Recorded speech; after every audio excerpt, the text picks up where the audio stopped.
شرور أنفسنا ومن سيئات أعمالنا من يهده الله فلا مضل له ومن يضلل فلا هادي له وأشهد أن لا إله إلا الله وأشهد أن محمدا عبده ورسوله اللهم صل على محمد وعلى آل محمد كما صليت على إبراهيم وعلى آل إبراهيم إنك حميد مجيد اللهم بارك على محمد وعلى آل محمد كما باركت على إبراهيم وعلى آل إبراهيم إنك حميد مجيد أما بعد فإن خير الحديث كتاب الله وخير الهدي هدي محمد صلى الله عليه وسلم وشر الأمور محدثاتها وكل أمر محدثة بدعة وكل بدعة ضلالة وكل ضلالة في النار رب اشرح لي صدري ويسر لي أمري واحلل عقدة من لساني يفقهوا قولي واجعل لي وزيرا من أهلي هارون أخي اشدد به أزري وأشركه في أمري كي نسبحك كثيرا ونذكرك كثيرا سبحانك لا علم لنا إلا ما علمتنا إنك أنت العليم الحكيم أعوذ بالله من الشيطان الرجيم بسم الله الرحمن الرحيم يا أيها الذين آمنوا هل أدلكم على تجارة تنجيكم من عذاب أليم تؤمنون بالله ورسوله وتجاهدون في سبيل الله بأموالكم وأنفسكم ذلكم خير لكم إن كنتم تعلمون يغفر لكم ذنوبكم ويدخلكم جنات تجري من تحتها الأنهار ومساكن طيبة في جنات عدن ذلك الفوز العظيم وأخرى تحبونها نصر من الله وفتح قريب وبشر المؤمنين صدق اللہ مولانا العظیم۔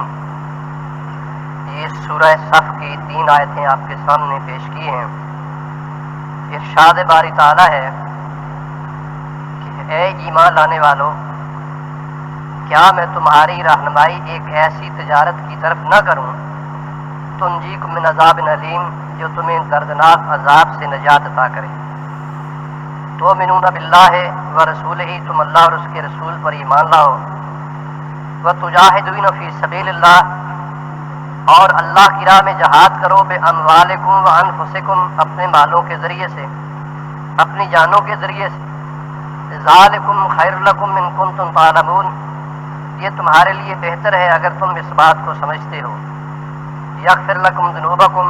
اللہ تمہارے گناہ معاف کر دے گا۔ ویدخلکم جنات تجری، تمہیں ایسے باغات میں داخل کرے گا جس کے نیچے نہریں بہتی ہیں۔ ومساکن طیبۃ فی جنات عدن، اور عدن کے باغات میں تمہارے پاکیزہ گھر ہوں گے۔ ذالک الفوز العظیم، یہ بہت بڑی کامیابی ہے۔ وَأُخْرَىٰ تُحِبُّونَهَا، اور اس کے علاوہ ایک دوسری نعمت بھی ہے جسے تم چاہتے ہو، وہ ہے نصر من اللہ، اللہ کی طرف سے تمہارے پاس مدد آئے گی۔ وفتح قریب، اور تمہیں قریب فتح کی خوشخبری سناتا ہوں۔ وبشر المؤمنین، اور اے رسول اکرم صلی اللہ علیہ وسلم، آپ مومنین کو اس بات کی خوشخبری دے دیجیے۔ یہ 6 ستمبر کے ناطے سے چند باتیں قرآن مجید حدیث رسول کی روشنی میں۔ آپ سب کو علم ہوگا کہ سن 65 میں ہندوستان نے پاکستان پر شب خون مارا تھا۔ 1948 میں ہندوستان کے ساتھ کشمیر پر پاکستان کا پہلا معرکہ ہوا تھا۔ اگرچہ اس میں ہماری ملٹری انوالو نہیں تھی، لیکن مجاہدین نے کشمیر کو حاصل کرنے کے لیے ایک جد و جہد کی تھی۔ لیکن اتفاق ایسا ہوا کہ اس وقت ہماری پاکستان فوج کے کمانڈر ان چیف ایک انگریز تھے۔ قائد اعظم رحمۃ اللہ علیہ یہ چاہتے تھے کہ یہ کشمیر کا مسئلہ حل ہو جائے، اور یہ جنگ کے علاوہ حل نہیں ہو سکتا تھا۔ اس پر جماعت مجاہدین اور دوسری جماعتوں نے مل کر، خصوصی طور پر وہ جماعت جو سید احمد شہید رحمۃ اللہ علیہ کی جماعت تھی، جو شاہ اسماعیل شہید رحمۃ اللہ علیہ کی جماعت تھی، اور اس وقت اس کے امیر مولانا فضل الہی وزیر آبادی تھے، ان لوگوں نے یہ کارنامہ سر انجام دیا تھا۔ اور جس طرح کہا جاتا ہے کہ مجاہد اول سردار عبدالقیوم کے ہمراہ مل کر ان لوگوں نے یہ کوشش کی تھی کہ مقبوضہ کشمیر جو ہے وہ بھی پاکستان میں شامل ہو جائے۔ ہماری بدبختی ہے اس وقت کے وزیر اعظم کمانڈر ان چیف کو اس بات پر مجبور نہ کر سکے کہ وہ مجاہدین کا ساتھ دیں، تو گویا اس طریقے سے ہماری یہ جدوجہد جو تھی وہ کامیاب نہ ہو سکی۔ اس کے بعد ہم دیکھتے ہیں کہ پھر ایوب خان کے زمانے میں یہ ایک دوسری کوشش ہوئی، سن 64-65 کے دوران کی بات ہے کہ اللہ کے فضل و کرم سے ہم لوگ چھمب جوڑیاں تک جا پہنچے تھے، جس کے نتیجے میں ہندوستان نے اپنی اس شکست کو بچانے کے لیے، کشمیر کے اس حصے کو بچانے کے لیے مغربی پاکستان پر حملہ کر دیا۔ یہ وہ رات تھی جو ہم نے بسر کی کہ جب چوروں کی طرح ہندوستان نے بغیر کسی الٹیمیٹم دیے ہوئے پاکستان کے دل لاہور پہ حملہ کیا، اسی طرح سیالکوٹ پہ بھی سارے سیکٹروں پر یہ لڑائی جو تھی وہ شروع کر دی گئی۔ تفصیلات آپ اخبارات میں، رسائل میں، میگزینوں میں دیکھتے ہیں، ان میں نہیں جانا چاہتا۔ بحیثیت ایک مسلمان کے جب ایسی صورت پیدا ہو ہمیں کیا کرنا چاہیے؟ ایک نقطے کے طور پر یہ بات ذہن میں رہنی چاہیے کہ مسلمان پیدائشی مجاہد ہوتا ہے، اس کو ہر وقت یہ تربیت اور ٹریننگ میسر رہنی چاہیے کہ جب بھی کفر کی طرف سے کوئی ایسی یلغار ہو تو وہ کیا کرے؟ وہ کفر کے سامنے سینہ سپر ہو جائے، باطل کے سامنے ڈٹ جائے، اور اس کا نتیجہ دو صورتوں میں سے ایک صورت میں ہی برآمد ہوتا ہے کہ یا انسان باطل پر سرفراز اور کامیاب ہوتا ہے، اور یا اپنی جان آفرین کے سپرد کر کے سرخرو ہو جاتا ہے۔ اس آیت کے اندر جو میں نے آپ کے سامنے پڑھی ہے، اسی کا تذکرہ ہے کہ اللہ تعالیٰ کی طرف سے یہ کہا جا رہا ہے کہ ایک دوسری خوشخبری بھی ہے۔ ایک تو ہے جنت کی خوشخبری ہے، لیکن فرمایا وہ اخرى تحبونها، ایک دوسری بات ہے جسے تم بہت پسند کرتے ہو، وہ کیا ہے کہ نصر من اللہ وفتح قریب، کہ اللہ کی مدد بھی آئے گی اور یقیناً ان قریب تمہیں فتح میسر آئے گی۔ وبشر المؤمنین، اے رسول اکرم صلی اللہ علیہ وسلم مومنین کو اس بات کی خبر دے دیجیے۔ عرض یہ کر رہا تھا کہ پیدائشی طور پر ہر مسلمان ایک مجاہد ہوتا ہے، اس کو یہ تربیت جہاد کی ہونی چاہیے، اس لیے کہ اللہ کہتے ہیں کہ بے شک میں نے مومنین کی جانیں، ان اللہ اشتری من المؤمنین انفسهم واموالهم بان لهم الجنہ، یہ سورہ توبہ میں، کہ بے شک ہم نے مومنین کے مال اور جان جو ہیں جنت کے بدلے میں ان سے خرید لیے ہیں، سودا کر لیا ہے۔ لفظ دیکھیے کیا استعمال کیے قرآن مجید نے، جس کے اندر پوری بات خود بخود شرح و بس کے ساتھ ہمارے سامنے آتی ہے۔ یہ سورہ توبہ ہے کہ ان اللہ اشتری من المؤمنین انفسهم واموالهم بان لهم الجنہ، کہ ہم نے مومنین کے مال اور ان کی جانیں جنت کے بدلے میں ان سے ہم نے خرید لی ہیں، ہم نے تو سودا کر رکھا ہے۔ فرمایا یقاتلون فی سبیل اللہ، وہ اللہ کی راہ میں لڑتے ہیں، فیقتلون ویقتلون، وہ دشمن کو مارتے ہیں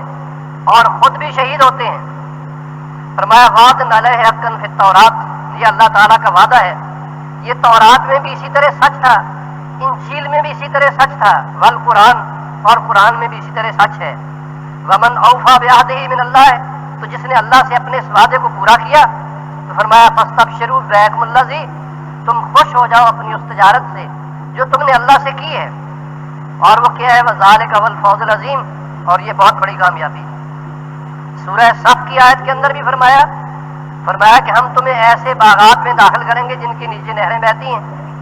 ومساکن طیبۃ، اور پاکیزہ گھر ہیں،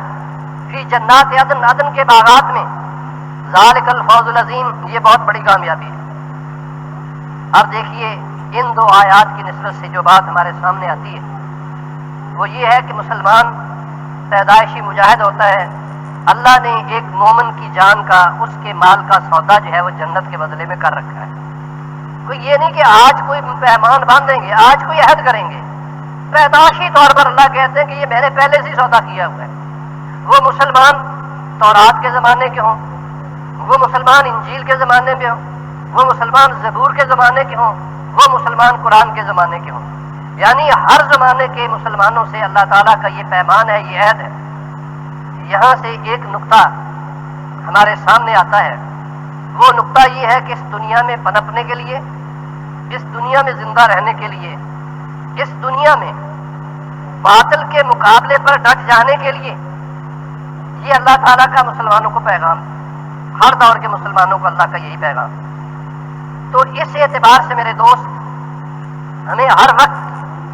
دشمن کے خلاف، باطل کے خلاف جہاد کی تیاری رکھنی چاہیے، کرنی نہیں چاہیے۔ جہاد کی تیاری اب کرنا ہی شروع کریں، یہ مسئلہ نہیں ہے۔ قرآن کا ہم سے تقاضا یہ ہے، اللہ کا ہم سے مطالبہ یہ ہے کہ تمہیں ہر حال میں، ہر وقت باطل کے خلاف، اللہ کے دشمن کے خلاف، اپنے دشمنوں کے خلاف تمہیں جہاد کی تیاری رکھنی چاہیے۔ دیکھیے ارشاد ہوتا ہے وَإِدُّوا لَهُم مَّا اسْتَطَعْتُم مِّن قُوَّةٍ وَمِن رِّبَاطِ الْخَيْلِ تُرْهِبُونَ بِهِ عَدُوَّ اللَّهِ وَعَدُوَّكُمْ۔ یہ ایک ایسی آئیڈیالوجی ہے، یہ ایک ایسا نظریہ ہے کہ اگر آج امت مسلمہ نے اس پر عمل کیا ہوتا تو آج ہم اس طرح دنیا میں ذلیل و خوار نہ ہوتے۔ یہ جی امریکہ بہادر جب چاہتے ہیں جی اٹھ کر جو ہے وہ کویت پہ حملہ کر دیتے ہیں، جب چاہتے ہیں عراق پہ حملہ کر دیتے ہیں، جب جی چاہتا ہے جس مسلمان کے لتے لینے ہوتے ہیں اس کے پیچھے پڑ جاتا ہے۔ وہ اپنے آپ کو یہ سمجھتا ہے میں دنیا کی سپر پاور ہوں اور میرے مقابلے میں آنے کی کسی کو ضرورت نہیں ہونی چاہیے۔ لیکن میں وجدان سے یہ بات کہتا ہوں کہ امریکہ کا وقت بھی قریب ہے، روس کا وقت ختم ہو چکا۔ وہ آپ نے دیکھ لیا، جب کچھ دوست یہ باتیں کیا کرتے تھے وہ ہو روس کو کون شکست دے سکتا ہے، لیکن آپ لوگوں نے دیکھا کہ اللہ کے فضل و کرم سے کوئی دوسری پاور آپ کی مدد کو نہیں آئی، صرف پاکستان، افغانستان اور مسلمان مجاہدین نے یہ کارنامہ سر انجام دیا کہ روس جو ایک سپر پاور کہلاتی تھی اس کو شکست فاش ہوئی، اور دنیا کے نقشے پر وہ USSR اس کا وجود ختم ہو چکا ہے۔ ریاستیں آزاد ہو رہی ہیں۔ چیچنا چھوٹی سی ریاست ہے مسلمانوں کی، آپ نے دیکھا ہے کل پرسوں کی آپ نے خبریں پڑھی ہوگی کہ اللہ کے فضل و کرم سے چیچنا کے مجاہدوں نے روس کی اس فوج کو ناک سے چبوا دیے، اور آخر وہ لوگ صلح پر مجبور ہو گئے اور انہوں نے چیچنا کی آزاد حیثیت کو تسلیم کر لیا اور مخلوط حکومت بنانے کے لیے وہ تیار ہو گئے۔ عرض یہ کر رہا تھا کہ یہ جہاد ہمیں قرآن نے یہی نقطہ دیا تھا کہ تمہیں چاہیے کہ اِدُّوا لَهُم مَّا اسْتَطَعْتُم مِّن قُوَّةٍ، کہ دشمن کے مقابلے پر تمہارے پاس جتنے وسائل ہیں ان سب کے ذریعے سے اتنی تمہیں یہ تیاری جہاد کی کرنی چاہیے جتنی تمہارے بس میں ہیں، جو تمہارے وسائل ہیں۔ اور اس میں اشارہ کیا دیا وَمِن رِّبَاطِ الْخَيْلِ، گھروں میں گھوڑے باندھو۔ رباط کا لغوی معنی باندھنا ہوتا ہے، اور رباط الخیل ایک استعارہ ہے، یہ ایک کنایا ہے، اس کا معنی ہے جہاد۔ گھوڑے باندھنے سے مراد کیا ہوتا ہے کہ گھوڑا جہاد میں کام آتا ہے، اور اس بنیاد پر اللہ تعالیٰ نے فرمایا کہ تمہیں جہاد کی تیاری رکھنی چاہیے۔ کیوں؟ کس لیے؟ لِتُرْهِبُونَ بِهِ عَدُوَّ اللَّهِ وَعَدُوَّكُمْ، تاکہ اس کے ذریعے سے تم اپنے اور اللہ کے دشمن کو ڈرا سکو۔ ابھی طاقت استعمال کرنے کا اللہ حکم نہیں دے رہے، فرمایا تیاری رکھنی ہے، کرنی نہیں ہے، ہر دم تیار رہنا ہے۔ ہر قسم کا اسلحہ، الٹرا ماڈرن میزائل، دنیا جہان کی سارے ٹینک، یہ جتنے بھی طیارے ہیں یہ سارے کے سارے تمہیں اپنے پاس رکھنے ہوں گے اگر دنیا میں زندہ رہنا ہے۔ اس لیے کہ مسلمان کی زندگی ایک ہی صورت میں ہے جو قرآن نے ہمارے سامنے نظریہ دے دیا کہ جہاد کی تیاری رکھو، اور یہ حقیقت تاریخ عالم نے ہمیں بیان کی ہے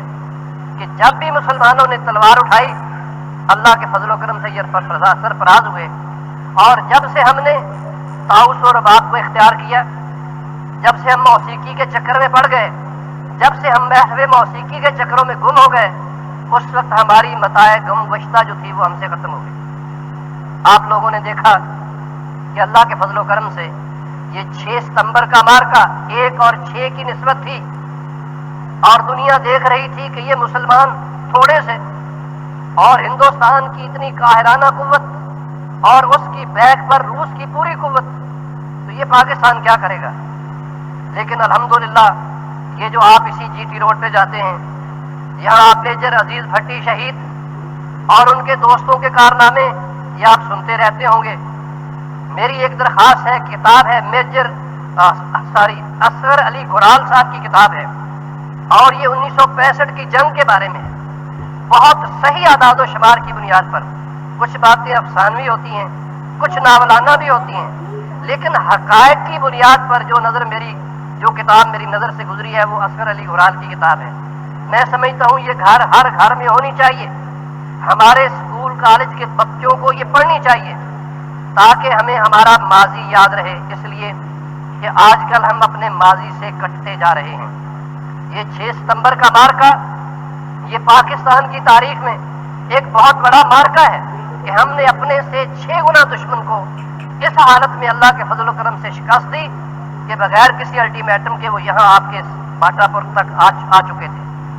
یہ BRB نہر کا پل توڑ کر اس لاہور کو بچایا گیا، اور جنرل چودھری نے یہ اعلان کیا تھا کہ ہم 4 بجے شام جم خانہ کلب میں جا کے چائے اور شراب پئیں گے، جس سے آپ اندازہ لگائیں کہ اس نے اپنے فوجیوں کو کیا پیغام دیا تھا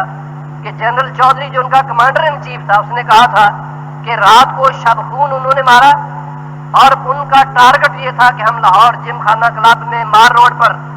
جہاں ہمارے CSP افسران صاحب گیمیں کھیلتے ہیں کہ اس کلب میں تمہیں میں شراب پیش کروں گا۔ اس سے آپ اندازہ لگا سکتے ہیں کہ دشمن کے عزائم کیا تھے۔ دوسرے لفظوں میں ہمیں پھر سے غلام بنانے کا ایک منصوبہ تھا، لیکن یہ اللہ تعالیٰ کی اس دی ہوئی توفیق کے ناطے سے جو اللہ ہر مسلمان کو عطا کرتا ہے،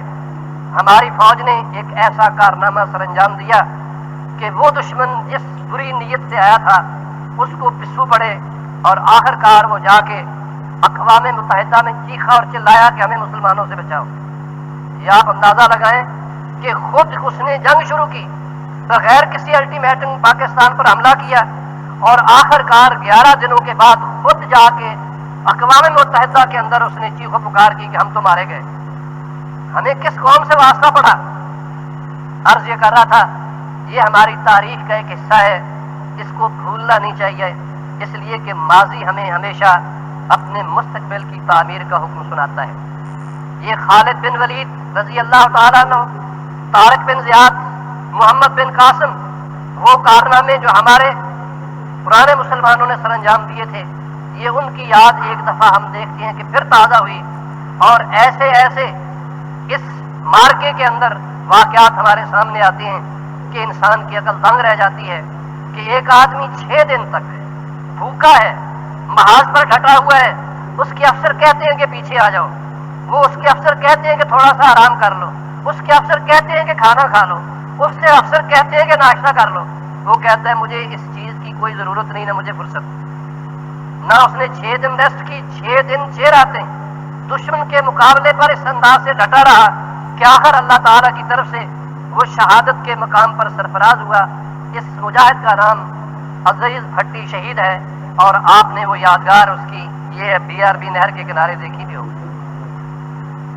اس میں دوسرے وہ 32 نوجوان میجر عارف خان کہ جب سب سے پہلے حملہ ہوا تو ایک 32 آدمیوں کی ایک ٹولی کہہ لیجیے، ان کو حکم ہوتا ہے کہ 250 ٹینکوں کے سامنے آپ کھڑے ہو جائیں۔ ایک میجر، ایک کیپٹن وہاں سے بچ کے واپس آیا، اور وہ بھی جب اس نے میجر عارف خان نے خود اس کو کہا، اس نے کہا سر آپ جائیں، جا کے پیچھے اطلاع کریں۔ اس نے کہا یہ کیسے ہو سکتا ہے کہ میں چلا جاؤں، میں تو اپنے بچوں کے پاس رہوں گا، آپ جائیں جا کے پیچھے اطلاع دیں۔ ان 32 آدمیوں میں سے صرف ایک آدمی بچ کے آتا ہے، 31 جو ہے وہ وطن کی اس سر دفاع کے اندر وہ شہید ہوتے ہیں۔ عرض یہ کر رہا تھا چھم جوڑیاں سیکٹر ہے، یہ میں کوئی تفصیل جنگی آپ کو بتانا نہیں چاہتا، اس لیے اس کے لیے ڈاکومنٹس آپ کو مل جائیں۔ میں بتانا یہ چاہتا ہوں کہ وہ جذبہ آج ہمارا مان پڑ رہا ہے، اور آپ نے سنا ہے، آپ نے یہ باتیں پڑھی ہیں کہ ایک ہندوستان کی، میں نام یہاں ممبر پہ نہیں لینا چاہتا اس لیے کہ یہ نام ہی ایسے گندے ہیں کہ ان کا یہاں ذکر آنا ہی نہیں چاہیے، ایک عورت نے یہ کہا کہ ہم نے پاکستان کو ثقافتی سطح پر شکست دے دی۔ دیکھیے اب دشمن کا رخ میدان جنگ کی طرف نہیں ہے، اس لیے کہ 71 کی جنگ میں بھی انہوں نے دیکھا وہ ایک عالمی بین الاقوامی سازش تھی جس کے ذریعے سے پاکستان کے 2 ٹکڑے کیے گئے، اور وہ اسی 1965 کی جنگ کا بدلہ تھا کہ یہ مسلمان اتنا طاقتور ہے، چھوٹا سا ملک ہے، اس کو حصے بکھرے کر دو، اس کو توڑ دو تاکہ اس کی یہ قوت جو ہے وہ ختم ہو جائے، ورنہ دنیا کے اندر یہ ڈومینیٹ کرے گا۔ تو ایک پوری بین الاقوامی سازش، ایک پلان بنا ہے، اس کے تحت ہمارے پاکستان کا ایک حصہ، ایک بازو ہم سے جدا کیا گیا، لیکن اس میں بھی اس لاہور میں رہتے ہوئے اس وقت میں اسی یونیورسٹی میں تھا، اور آپ میں سے بہت سے ایسے لوگ ہوں گے جنہوں نے یہ جنگ اپنی آنکھوں سے اس لاہور میں دیکھی ہے. بارڈر پر بھی لوگ گئے ہیں، شہر میں رہتے ہوئے بھی اپنی آنکھوں سے یہ منظر ہم نے دیکھے ہیں. تو گویا اس جنگ میں ہم بنفس نفیس الحمدللہ شریک بھی رہے، اور ہم نے لاہور کی سطح پر دیکھا کہ یہاں سے تو دشمن کو قطعی طور پر کوئی کامیابی نہیں ہوئی. وہی 1965 کا معاملہ تھا. میرے پاس ایک دوست آیا، اس کے پاس ایک ہندی اخبار تھی، وہ امرتسر سے لے کے آ رہا تھا. آپ اندازہ لگائیں کہ یہاں سے ہم امرتسر پہنچ چکے تھے، امرتسر سارے کا سارا خالی ہو چکا تھا. وہاں کے کیش میمو اور اخبارات ہمارے دوست لے کے آئے. میں جا رہا تھا، اس زمانے میں گڑی شو رہتا تھا، تو ایک سائرن کی آواز آئی، وہ جو حملہ ہوتا ہے. تو ہم یہ گڑی شو پل کے نیچے جو تھے اس کے نیچے کھڑے ہو گئے، اس لیے کہ سائرن ہو چکا تھا اور اس وقت اپنی حفاظت ضروری ہوتی ہے.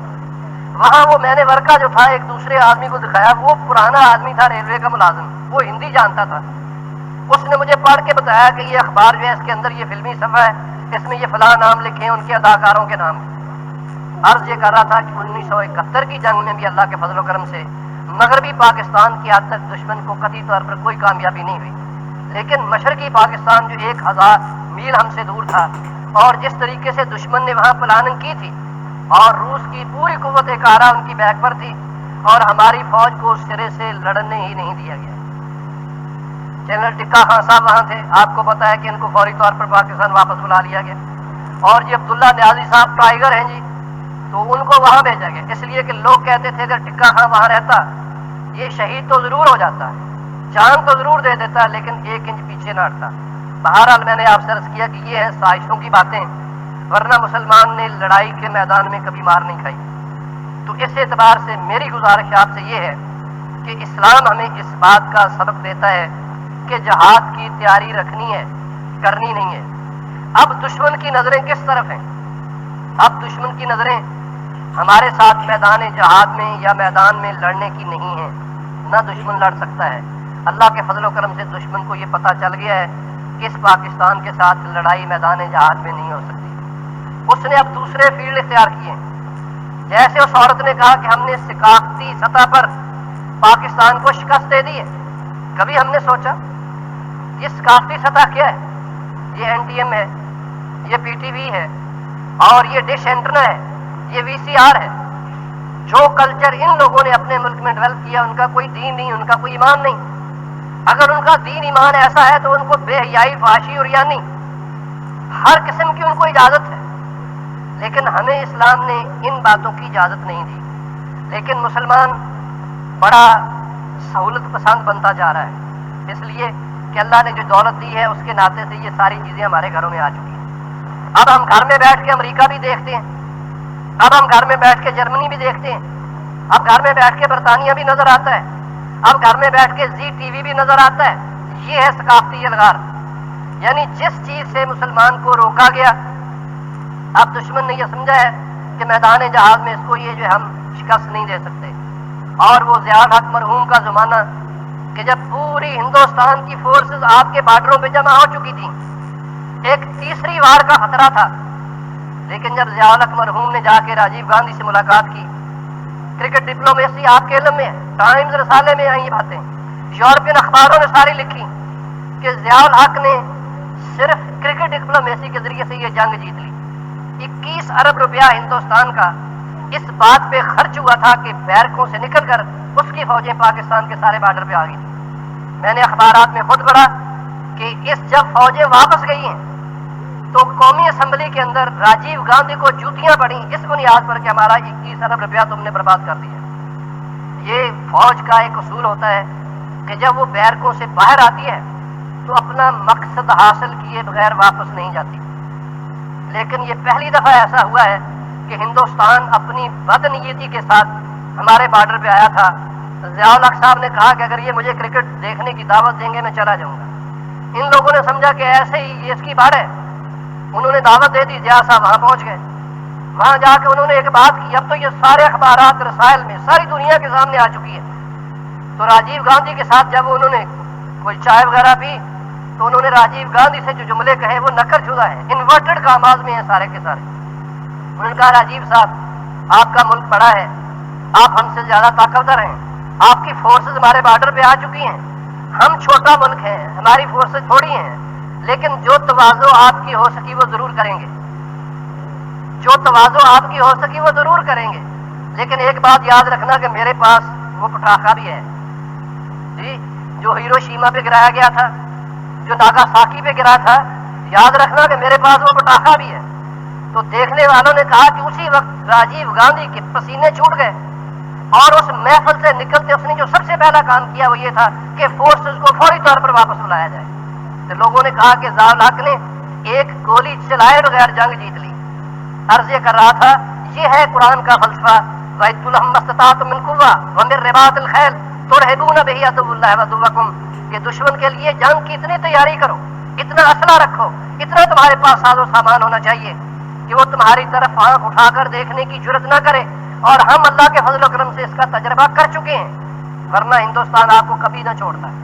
تو عرض یہ کہہ رہا تھا کہ اب ہندوستان نے اپنا ٹرینڈ بدلا ہے، امریکہ نے اپنا ٹرینڈ بدلا ہے، سارے کفر نے، ملت کفر نے اپنا پاکستان کے بارے میں ٹرینڈ بدلا ہے، ساری ملت اسلامیہ کے بارے میں اپنا ٹرینڈ بدلا ہے۔ اس نے سب سے پہلی بات جو میں نے آپ سے عرض کی وہ ہے ثقافتی الغار،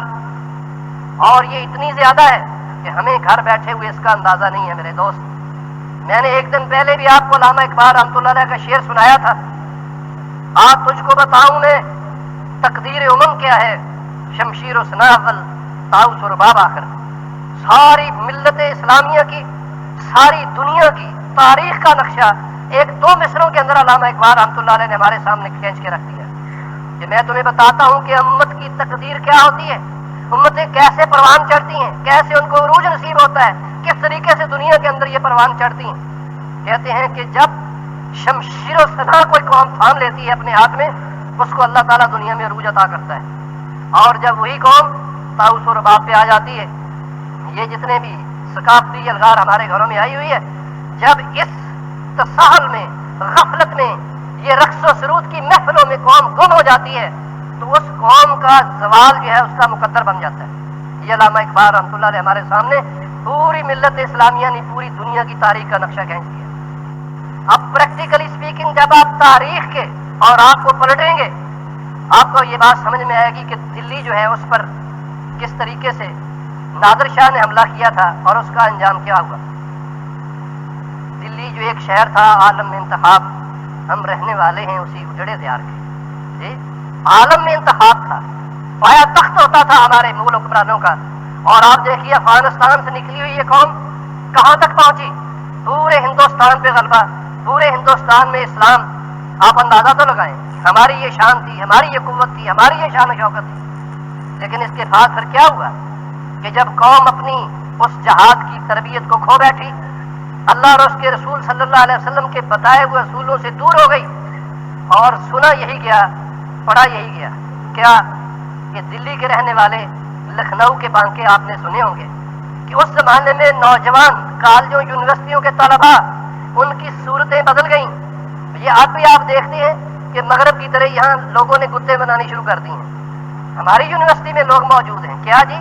کہ وہ چونکہ زی ٹی وی ہے، اسی طرح دوسرا انٹرنا ہے، امریکہ میں نوجوان کیسے پھرتے ہیں۔ میں بھی گیا ہوں، انگلینڈ میں 20 دن گزارے ہیں، میں دیکھ کے آیا ہوں وہاں لڑکے لڑکی میں فرق نہیں محسوس ہوتا، وہ جین پہنی ہوئی لڑکی نے بھی، لڑکے نے بھی باہر رکھے ہوئے، لڑکی نے بھی رکھے ہوئے، پتہ ہی نہیں چلتا لڑکی آ رہی ہے لڑکا آ رہا ہے۔ اب یہ چیز ہمارے اندر سرات کر رہی ہے، یہ ثقافتی الغار ہے کہ ہم نے بھی ان کے طرز زندگی کو اپنانا شروع کر دیا ہے۔ یہی چیز تھی جو اس دور میں جب دلی پر نادر شاہ نے حملہ کیا مسلمانوں کے اندر، کہ جس طرح خسرے ہوتے ہیں، معذر چاہتے ہوئے کہتا ہوں کہ نوجوانان ملت کی شکلیں کیا تھیں، جیسے خسرے ہوتے، مسا لگاتے تھے۔ اس زمانے میں شاید یہ لپسٹک اتنی نہیں تھی، سک جو عورتیں ملا کرتی ہیں یہ اس کو اپنے ہونٹوں پہ لگایا کرتے تھے، بال اس قسم کے جیسے عورتوں کے ہوا کرتے تھے، اسی طرح کے لباس ہوتے تھے، اور ان کو دیکھنے میں دور سے لوگ جو ہے یوں محسوس کرتے تھے جیسے لڑکی آ رہی ہے۔ آپ اندازہ لگائیں، یہ تاریخ ہے ہماری، پڑھ کر دیکھیں کہ جب ہمارے انہی مغل حکمرانوں کے پیچھے آنے والے لوگ جو تھے ان کے اندر یہ چیزیں پیدا ہو گئیں کہ ثقافتی سطح پر ہم اتنے گر گئے کہ اپنی شکل و صورت تک گوا بیٹھے۔ ایک مرد کی شکل ہوتی ہے، ایک عورت کی شکل ہوتی ہے، جب یہ مرد اور عورت میں تمیز نہ رہے تو اس کا معنی یہ ہے کہ یہ لوگ عورتوں کی حرکتیں کرنی شروع کر دیں، عورتوں نے مردوں والے لباس پہننے شروع کر دیے، یہ تمیز ختم ہو گئی ساری کی ساری۔ پھر اللہ تعالیٰ کی طرف سے عذاب آیا، اور وہ عذاب نادر شاہ کی صورت میں نازل ہوا۔ لوگوں نے کہا، کیا کہا؟ انہوں نے کہا کہ صورت نادر گرفت، کہ یہ میرے اعمال کی شامت اعمال ما صورت نادر گرفت، کہ جب انسان کے اعمال ایسے ہوتے ہیں تو یاد رکھیے پھر اللہ تعالیٰ کی طرف سے کوئی نہ کوئی چیز عذاب بن کے آتی ہے۔ وہ شکل نادر خیا کی ہو، وہ شکل زمین سے پانی کے ابلنے کی ہو، وہ شکل آسمان سے پانی نازل ہونے کی ہو، وہ تند و تیز ہوائیں ہوں، وہ پتھروں کی بارش ہو، جو قوموں پر عذاب آتے رہے وہ ساری کی ساری صورتیں اللہ تعالیٰ کی طرف سے انسان پر آ سکتی ہیں۔ عرض یہ کر رہا تھا کہ علامہ اقبال رحمۃ اللہ نے ہمیں بتایا، تجھ کو بتاؤں میں تقدیر امم کیا ہے، شمشیر و سنا اول طاؤس اور باب آخر۔ بغداد چلے جائیں، یہ ہسٹری ہے مسلمانوں کی، تاریخ ہے مسلمانوں کی، کہ وہ دور جو رسول اکرم صلی اللہ علیہ وسلم سے شروع ہوا تھا اور اس نے ساری کی ساری دنیا کو اپنے زیر نگین کر لیا تھا، حتیٰ کہ اندلس، یہ آج کا یورپ جس کو آپ کہتے ہیں، عبد الرحمن اول وہاں تک پہنچے، قرطبہ کی جامع مسجد، یہ کس کے کارنامے سارے کے سارے؟ شمالی افریقہ لے لیجئے، بربر لے لیجئے، کہاں کہاں تک مسلمانوں کے قدم نہیں پہنچے اور کہاں کہاں تک مسلمانوں کو اللہ تعالیٰ نے عروج عطا نہیں کیا۔ لیکن یہ سب کیا تھا؟ یہ سب جہاد کے ناطے سے تھا۔ جب مسلمان اس اصول کو مانتا تھا کہ وَإِذْ لَمَّا اسْتَطَعْتُم مِّن قُوَّةٍ، وہ آپ کا بر صغیر اسلام کیسے داخل ہوا؟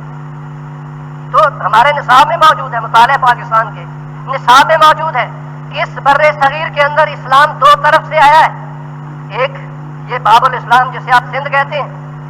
یہ اس خطے سے محمد بن قاسم آیا تھا، اور ایک یہ ہمارا شمال مغربی سرحدی صوبہ جو ہے، یہاں سے محمود غزنوی اٹھا تھا جس نے اس بر صغیر پر 17 حملے کیے، اور یہ سومنات کے پجاری جو منتیں کرتے تھے اس کے سامنے۔ عرض یہ کر رہا تھا کہ آپ دیکھیے شمالی افریقہ کے صحرا دیکھیے، اور وہ اسپین کی ہوائیں دیکھیے، اور بر صغیر کے یہ لق و دق صحرا دیکھیے۔ یہ مسلمان جرنیل جب یہاں تک پہنچے تو اللہ تعالیٰ کے فضل و کرم سے ساری دنیا کے اندر اسلام تھا، اسلام ڈومینیٹ تھا، اسلام غالب تھا۔ کس طریقے سے؟ اس لیے کہ اللہ تعالیٰ نے جو ہم سے وعدے کیے تھے کہ ان اللہ اشتری من المؤمنین انفسهم واموالهم بان لهم الجنہ، کہ بے شک اللہ تعالیٰ نے مسلمانوں سے ان کے مال، ان کی جانیں خرید لی ہیں، تجارت کر لیا ہے، سودا کر لیا ہے۔ اللہ نے یہ کاروبار کیا ہے مسلمانوں کے ساتھ کہ بان لهم الجنہ، کہ تم اگر اپنا مال صرف کرو گے، اپنی جانیں میری راہ میں کھپا دو گے، میں تمہارے لیے جنت کا اعلان کرتا ہوں۔ عرض یہ کر رہا تھا کہ اب ایک ثقافتی یلغار ہے اور بڑے سخت طریقے سے جاری ہے، جو اس بر صغیر کے اندر یا خاص طور پر پاکستان میں یا ساری ملت اسلامیہ کے اندر جاری اور ساری ہے، اور یہ دشمن کی طرف سے ایک بہت بڑی سازش ہے کہ اس مسلمان کو میدان جہاد میں ہم شکست نہیں دے سکتے، لیکن اس مسلمان کو یہ ثقافتی سطح پر ہم شکست دیں گے۔ دوسری چیز معیشت، ایک یہ بھی فیلڈ ہے، اور معذرت چاہتے ہوئے کہتا ہوں کہ اس تفصیل میں میرے پاس جانا ممکن نہیں، کہ وقت تو پہلے ہی ختم ہو رہا ہے، کہ اب دوسری سطح جو ہے، دوسرا فیلڈ جو ہے وہ ہے معیشت کا، کہ معاشی طور پر مسلمان کو اتنا مجبور کر دو، اتنا لاچار کر دو، اس کو روٹی کھانے کو نہ ملے تو آخر کار یہ کہے گا جی یہ ایٹمی پلانٹ لے جاؤ، خدا را ہمیں روٹی تو کھانے دو۔ یہ بات جو معیشت کے ماہر ہیں وہ کہہ رہے ہیں کہ پاکستان پر یہ یلغار جو ہے اس حکومت کے ناطے سے پوری طرح جاری ہے۔ IMF ہے، ورلڈ بینک ہے، جو ان کی ڈکٹیشنز آتی ہیں، جی ہر 7ویں دن، ہر 20ویں دن 5 پیسے روپے کی قیمت کم ہو گئی۔ یہ کیا ہو رہا ہے ہمارے ساتھ؟ یعنی ہماری معیشت کہاں دم توڑے گی جا کے؟ یہ پرسوں کے نوائے وقت میں ایک صحافی نے ایک جملہ لکھا ہے، اپنی طرف سے میں بات نہیں کہتا، اس نے لکھا ہے کہ پھر نام انہوں نے وزیر اعظم کا لیا ہے، کہ پھر وزیر اعظم سر پھرے جرنیلوں سے کہے گی کہ ملک کو دیوالیہ ڈکلیئر کروانا ہے یا ایٹمی پلانٹ کو ختم کرنا ہے۔ اس سے آپ اندازہ لگا لیں کہ یہ معیشی یلغار جو ہے، یہ جو معیشت کی تباہی ہمارے ملک کے اندر آ رہی ہے کہ غریب آدمی کو روٹی کھانا مشکل ہو گئی ہے، تو یہ پھر بڑے بڑے سرمایہ دار یہ بھی آخر اس بات پر مجبور ہو جائیں گے، یہ کہیں گے بابا روٹی تو کھانے دو، یہ ہمیں ایٹمی پلانٹ کی ضرورت نہیں ہے۔ یہ ہے وہ نظریہ قرآن کا دیا ہوا، یہ ہے وہ آئیڈیالوجی جس سے ہمیں دور کیا جا رہا ہے، اس لیے کہ میدان جہاد میں اللہ کے فضل سے ہم شکست نہیں کھا سکتے، لیکن اب یہ معیشی سطح پر معاشیات کے معاملے میں ملک کو اس انداز سے گروی رکھا جا رہا ہے کہ جتنے قرضے ہیں وہ ڈبل نہیں، پتہ نہیں ان کی تعداد کتنی ہو رہی ہے۔ پھر آخر کار وہ جو ہے کہیں گے لائیں جی قرضے لائیں، آپ قرضے نہیں دے سکتے ہم سے قرض لیں، تو قرض لے لے کر ہر انسان کی گردن جو ہے وہ پھنستی چلی جائے گی، اور آخر ایک دن ایسا آئے گا کہ یا وہ دنیا کے لوگ کہیں گے جی پاکستان کو دیوالیہ ڈکلیئر کر دو کہ ان کے بینکوں میں پیسہ نہیں، ان کے پاس سونا نہیں، یہ تو نوٹ چھاپ چھاپ کے سارے کام کر رہے ہیں، اور جب مزدور کے لیے روٹی کھانا مشکل ہو جائے گی تو پھر ہم آخر کار مجبور ہو کر یہ کہیں گے کہ جی یہ ایٹمی پلانٹ پہ جو خرچ ہوتا ہے، یہ جو فوج پہ خرچ ہوتا ہے، یہ جو دفاع پہ خرچ ہوتا ہے، ہمیں اس کی کوئی ضرورت نہیں، ہمیں خدا را روٹی تو کھانے دو، ہمارے بال بچوں کا پیٹ تو بھرنے دو۔ عرض یہ کر رہا تھا کہ یہ دوسری یلغار جو ہے آپ کی معیشت پر ہے، اس لیے کہ میدان جہاد میں آپ کا دشمن آپ کے مقابلے میں نہیں آ سکتا۔ یہ چند باتیں 6 ستمبر کے ناطے سے آپ کے سامنے گوش گزار کی ہیں کہ دیکھیے اگر زندہ رہنا ہے ان باتوں کو سوچنا پڑے گا، یہ یلغار روکنی ہوگی۔ جس طرح میدان جہاد میں لڑے ہیں تو اسی طرح اللہ کے فضل و کرم سے اس یلغار کا مقابلہ کرنا ہوگا، اور ہم طے کریں کہ اپنے گھروں سے ہم اس یلغار کو ختم کریں گے جتنی ہمارے اندر قوت ہے۔ جی بیٹے نے کہا جی ڈش اینٹنا لے دو، گھر والوں نے کہا جی یہ لے دو، جی ہر چیز مہیا، ہر چیز مہیا۔ میاں اس بات کو دیکھو، سوچو، سمجھو کہ یہ تباہی کس کی ہے۔ یہ بچوں کی ضدیں چلتی رہتی ہیں، لیکن اس کے ساتھ ساتھ دیکھنا یہ ہے کہ بحیثیت ایک مسلمان پیرنٹس کے ہمارا کردار کیا ہونا چاہیے۔ میں دعا کرتا ہوں کہ اللہ تعالی ہم کو اس جہاد کے خلاف، اس یلغار کے خلاف جہاد کی توفیق عطا فرمائے۔ وآخر دعوانا الحمدللہ رب العالمین، صلاۃ والسلام علی رسول الکریم۔ لوگوں کو خیال ہے کہ سر کے بال، زلفیں اور داڑھی بڑھانا حضور پاک صلی اللہ علیہ وسلم کی سنت ہے، اور داڑھی کتنی بڑھانی چاہیے تفصیل روشنی ڈالیں۔ یہ تفصیل جو ہے نا، یہ تو آپ کو پتا ہے جمعے میں اتنی نہیں ہوتی، صرف یہ ہے کہ رسول اکرم صلی اللہ علیہ وسلم سے 3 طرح سر کے بال رکھنے جو ہیں وہ ثابت ہے کہ رسول اکرم صلی اللہ علیہ وسلم نے سر کی شیو بھی کی ہے، یعنی اس طرح سے سر بھی رسول اللہ علیہ وسلم نے منڈوایا ہے، یہ بھی آپ کی سنت ہے۔ رسول اکرم صلی اللہ علیہ وسلم نے کان کی بالیوں تک بال رکھے ہیں، جسے ہم عرف عام میں پٹے کہتے ہیں، اکثر رسول اللہ علیہ وسلم کے بال یہ رہے ہیں۔ اور اس کے ساتھ رسول اللہ علیہ وسلم کی زلفیں بھی تھیں کہ کندھے پر، رسول اللہ علیہ وسلم کے کندھے مبارک پر بال صحابہ کرام نے دیکھے ہیں۔ لیکن یہ ہو سکتا ہے کسی دوست کو یہ خیال ہو یہ گت جو رکھی جاتی ہے یہ مغرب کی نکالی ہے، اگر کوئی ایسی زلفیں رکھے اسے منع نہیں کرتے، اس کو کھلا چھوڑنا ہے کہ کندھے پر وہ بال آئے، لیکن اور کوئی طرح پیچھے جو ہے وہ کتوری سی بنا کے یہ اس طرح پھرنا اور جین پہننا اور یہ سمجھنا کہ شاید ایسا آدمی سنت رکھی ہوئی ہے، یہ نکالی ہے، اس سے بچنا چاہیے۔ داڑھی کے بارے میں رسول اکرم صلی اللہ علیہ وسلم سے ایک ہی چیز ثابت ہے کہ آپ نے زندگی میں کبھی داڑھی کو کینچی بھی نہیں لگوائی، اس لیے بہتر اور افضل یہی ہے کہ داڑھی کو اس کے اپنے حال پر چھوڑ دینا چاہیے۔ داڑھی کے سلسلے میں جتنی بھی حدیثیں ہیں ساری کی ساری قولی حدیثیں ہیں۔ قولی حدیث کا معنی ہوتا ہے جس میں حکم پایا جائے۔ آپ نے فرمایا کہ واف اللحا، داڑھی کو معاف کر دو، فرمایا ورخ اللحا، اس کو ڈھیلی چھوڑ دو۔ تو گویا اس اعتبار سے باقی حضرت عبداللہ بن مسعود رضی اللہ تعالیٰ سے ہے کہ وہ داڑھی کی طول اور عرض سے کچھ بال لے لیتے تھے، یعنی پروننگ جس کو ہم کہتے ہیں، وہ بھی صرف ایک صحابی کا فعل ہے، ایک صحابی کا۔ تو اس لیے یہ رسول اللہ صلی اللہ علیہ وسلم سے جو چیز ثابت ہے وہ یہ ہے کہ داڑھی کو اس کے اپنے حال پر چھوڑ دینا چاہیے۔ اگر اذان سے پہلے سنتیں پڑھ لیں تو کیا اذان کے بعد سنتیں پڑھنا لازمی ہے؟ اس میں اگر اذان سے پہلے پڑھ لی جائیں تو سنتیں لازمی نہیں ہیں۔ اصولی طور پر ایک مسئلے کو یاد رکھیں کہ مسجد میں جب انسان آتا ہے تو اس کو 4 سنتیں پڑھنی ہوتی ہیں۔ 2 تحیت المسجد ہوتے ہیں، اور میں نے پہلے بھی کسی دفعہ پر یہ بات بتائی تھی، کسی بھی مسجد میں جب بھی آپ جائیں تو حکم یہ ہے کہ مسجد میں بیٹھنے سے پہلے 2 تحیت المسجد، 2 سنتیں یا 2 نفلیوں ضرور پڑھیں، کسی مسجد میں بھی جائیں، دنیا کی کسی مسجد میں۔ تو اس لیے جب ہم مسجد میں آتے ہیں تو اس کا معنی یہ ہوتا ہے کہ ہم نے 2 سنتیں مسجد کے لیے پڑھنی ہیں، اور 2 نفل ہوتے ہیں تحیت الوضو کے لیے۔ حضرت بلال رضی اللہ تعالی ہمیشہ پڑھتے تھے، چونکہ وہ اکثر بیشتر مسجد میں رہتے تھے، باہر سے نہیں آتے تھے، تو مغرب کی نماز سے پہلے بھی آپ نے دیکھا ہے کہ کچھ دوست 2 نفل پڑھتے ہیں کہ جماعت شروع ہونے سے پہلے اذان کے فوراً بعد 2 نفل پڑھے جاتے ہیں، تو وہ تحیت الوضو ہوتے ہیں، اور حضرت بلال رضی اللہ تعالیٰ یہ ضرور پڑھا کرتے تھے۔ تو اس لیے میرے دوست جب آپ مسجد میں آئیں، اگر خطبہ شروع ہو چکا ہے تو ایٹ لیسٹ 2 سنتیں یا 2 نفل پڑھنے پھر بھی ضروری ہیں۔